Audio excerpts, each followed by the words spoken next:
We can teach our children as young as we can teach them to be comfortable in their own self, to be comfortable in their own skin. Today, we got a barbecue out, and my son said to me, "Oh, let's get the barbecue out." And so we'll have my friends over, and he's only 3. He doesn't have any friends, but he calls me his best friend. And I said to him, "No, we're going to have a barbecue together, and we're going to enjoy our barbecue."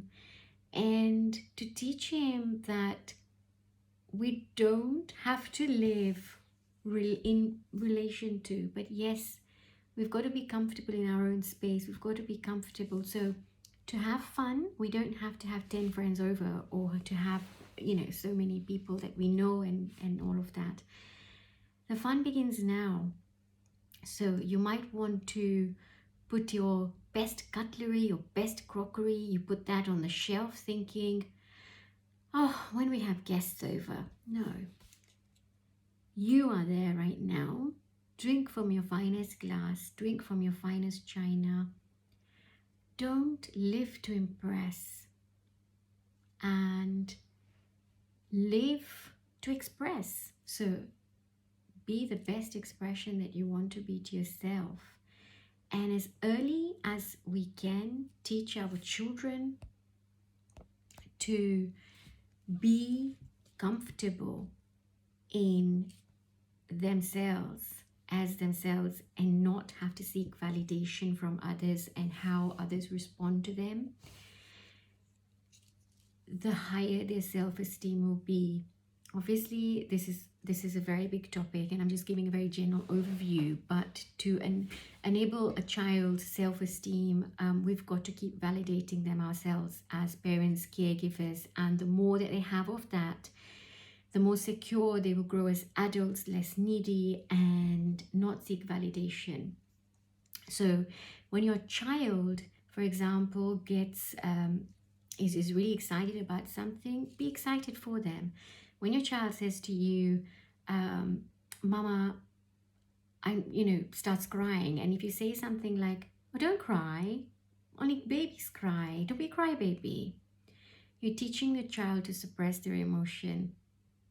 When your child brings a trophy at home and you don't celebrate that success, you're teaching the child to people please. You're teaching the child to build a very high inner critic of themselves, and therefore they will keep on trying to outdo themselves, or they keep on trying and trying and trying, except their cup will never feel like it's full. And these are people who turn out to become very high achievers, or maybe not.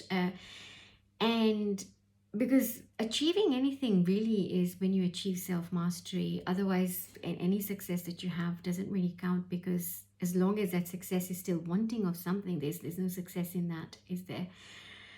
So as long as we try to validate our children, even when your children do really, really well, celebrate it. When your child is excited, celebrate it. When your child is sad,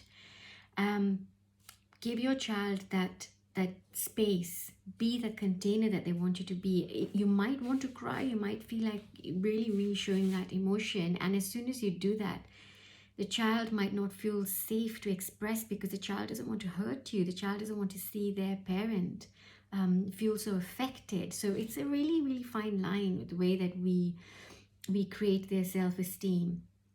So as parents responsible for our children, we can do a lot of things right now to ensure that we always have this feeling of my cup is full and I don't need others to validate me. I tried as hard as I could to make sure I got good grades, make sure I did the right thing, do the right degree, get a great job. But it always felt like it was never enough. I burnt myself out doing too much work, and went out of my way to please my friends, or to even hang around with people that I really resonate with. But we do that because you will plant yourself in places where you know it's going to be difficult to get that validation, because it was always difficult to get that validation. So, you know, people used to think that if I praise my child, I'm going to spoil them. No, you can never ever spoil a child when you celebrate their success. Your praises are exactly what they need, because that is going to validate them. That's going to feel that they are accepted, that they are needed, that they mean something. It's when we withdraw affection, or we feel I don't want my child to boast about their talents or their gifts, you are suppressing their expression, you're suppressing their talents. This is my appeal, and this is how Mama Please Don't Cry, the website, was birthed, on this basis, that we try to appeal to all the caregivers that do what it will take for you to get your timelines healed. So go back and heal your triggers, so that you can give a space to your child that is not, I don't want to use the word tainted, but is not laden with your own limitations of yourself. So there are so many things that your child might do. Just celebrate it. Don't judge what they come to you with and say, oh, I got a lizard today. Oh, wow, fantastic. My little one said to me, oh, Mama, I built a bridge. And he had taken a tray from the fridge and built a bridge with it. And I thought, oh, fantastic. Mom, I'm sorry I broke a pot. Right now he's got a thing about, I don't want to wee-wee inside the toilet. I want to wee-wee outside because it creates a fountain, it creates a waterfall, and he's just loving that. And yes, it's really inconvenient for me to clean it, and yes, I want him to learn, but hey, how many adults do you know? Okay, but you might, right? You might actually know some adults who still don't wee in the toilet. But it's a phase he's going to go through. But as much as we can just validate whatever phase they're in, and just really share with their enthusiasm, it is going to do wonders for them. And all the stuff that we have in us that we've had to work at releasing, we're giving them that chance of saying, wow, as an adult, you step into adulthood with an attitude of, my cup is overflowing.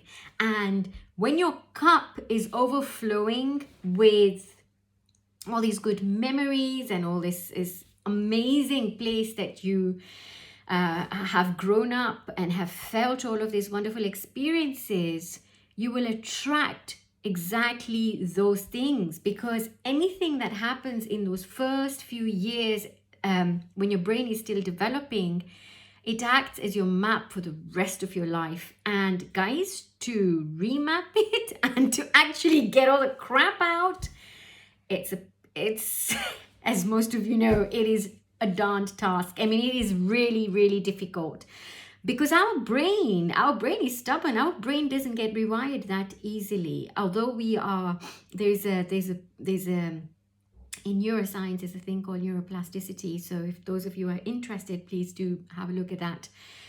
And we've got some brilliant scientists out there, and who will explain exactly how the brain is wired, and why it's so darn difficult to bring a new paradigm of consciousness, and why we've got to repeat, why we've got to feel it, why we've got to put emotion in it, and why we're so receptive when we are relaxed. And during our sleep, for a particular time, we're in a sort of a theta state, and we're most receptive. This is why if you were to listen to something or just plug your earphones in, you might be able to rewire your brain if you have that repetition.